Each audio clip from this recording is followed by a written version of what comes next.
Salut la machine, 7e vidéo de la playlist Santé au collège. Aujourd'hui, 3e vidéo de la série sur le sport, sur entraînement et dopage. Vous êtes prêts? C'est parti!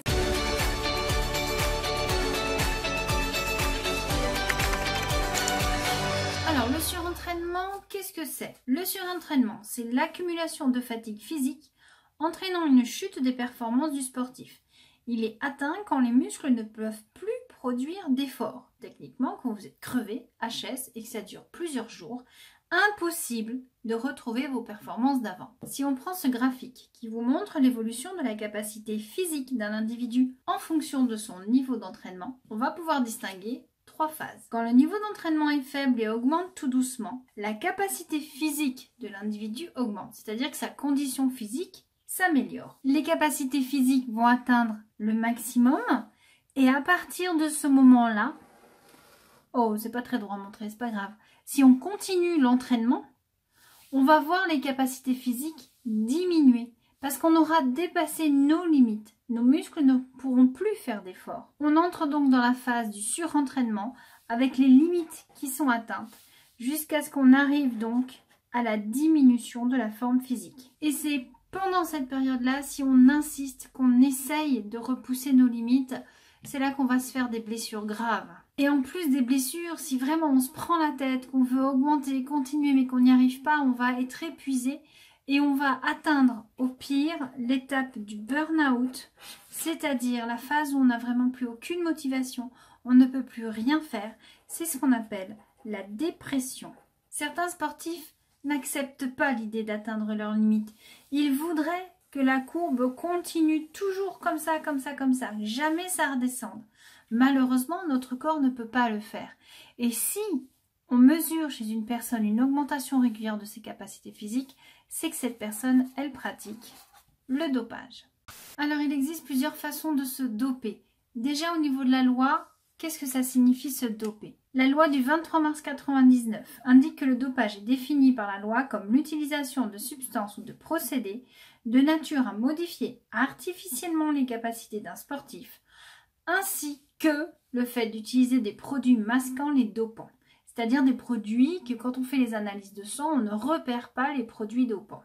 Donc se doper, ça veut dire quoi finalement? Ça veut dire augmenter sa masse musculaire pour faire en sorte de pouvoir faire plus d'efforts, augmenter son VO2 max de manière à absorber plus d'oxygène pour favoriser l'activité des muscles, prendre des produits qui excitent le corps, qui font en sorte qu'on se défoule et qu'on y arrive, qu'on dépasse nos limites. Je vais vous montrer 3 exemples classiques de dopage qui sont bien sûr interdits par la loi et que je vous encourage à ne pas pratiquer. Pour augmenter sa masse musculaire, les sportifs utilisent une substance naturelle à l'origine qu'on appelle la testostérone.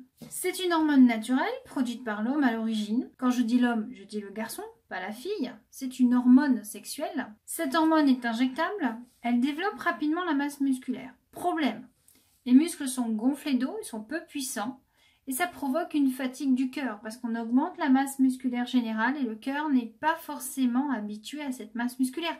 D'habitude, quand vous faites de l'entraînement, vous musclez votre corps, mais votre cœur est un muscle. Donc en même temps que vous allez muscler vos muscles des bras, des jambes, vous allez muscler également votre cœur.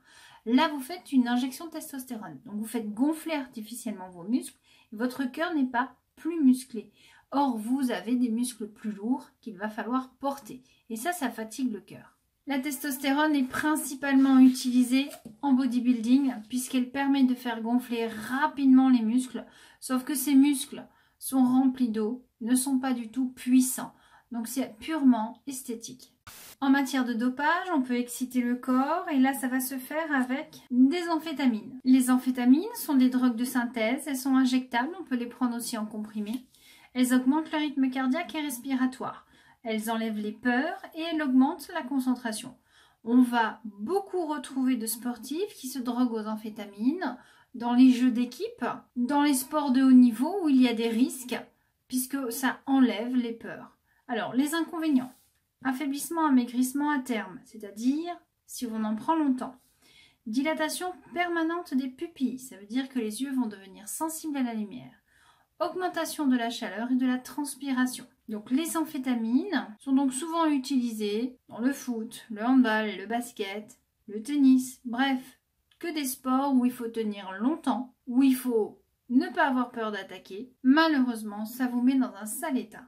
Pour augmenter sa VO2 max, les sportifs utilisent une hormone naturelle qui s'appelle l'érythropoïétine, qu'on appelle EPO, et qui va permettre donc d'augmenter la production de globules rouges pour augmenter le transport en oxygène et donc augmenter la VO2 max. Donc en temps normal, l'EPO elle est produite naturellement par les reins. Elle va circuler dans le sang, elle va venir se fixer dans la moelle osseuse rouge des os longs et plats, comme par exemple dans le fémur. Elle va stimuler la production de globules rouges. Si on a plus de globules rouges, on a donc plus de O2 transporté. On augmente donc la VO2 max. On augmente donc nos capacités physiques. En temps normal, quand on mesure la quantité de globules rouges dans le sang, pour 100 ml de sang, on a 46 ml de globules rouges et 54 ml de plasma. Plus ou moins 1 millilitre près. Mais on tourne autour de 46% de globules rouges. C'est ce qu'on appelle l'hématocrite, c'est-à-dire la proportion de globules rouges par rapport au reste des constituants du sang. Quand on prend de l'EPO artificiellement, on va donc agir ici artificiellement. On va donc augmenter la production de globules rouges, donc augmenter la VO2 max. Et ça va se voir dans l'hématocrite puisqu'on va monter. On va avoir ici une quantité de globules rouges supplémentaire et on va monter à 56%, voire plus, parfois jusqu'à 65% de globules rouges. Ça veut dire que la majeure partie du sang est constituée de globules rouges.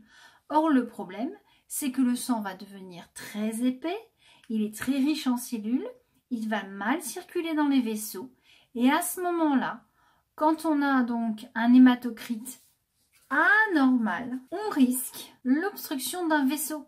C'est-à-dire qu'un vaisseau sanguin va se boucher et si c'en est un qui se trouve dans le cœur ou dans le cerveau, eh ben vous êtes foutus.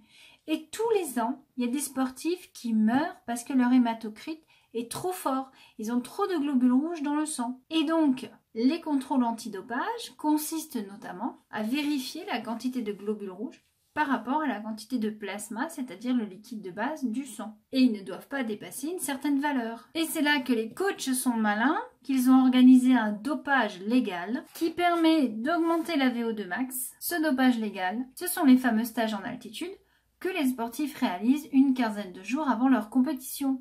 Alors pourquoi ils font ça? Parce que quand on monte en altitude, il y a moins d'oxygène dans l'air. Donc le corps a des difficultés à respirer. Il est obligé de s'adapter. Et pour pouvoir capturer la quantité de dioxygène dont le corps a besoin, le corps fabrique des globules rouges supplémentaires.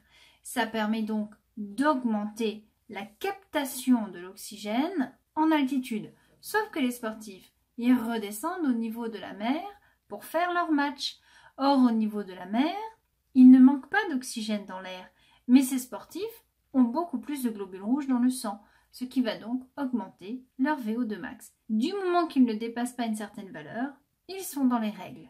Et ça, c'est légal, mais c'est pas très fair-play.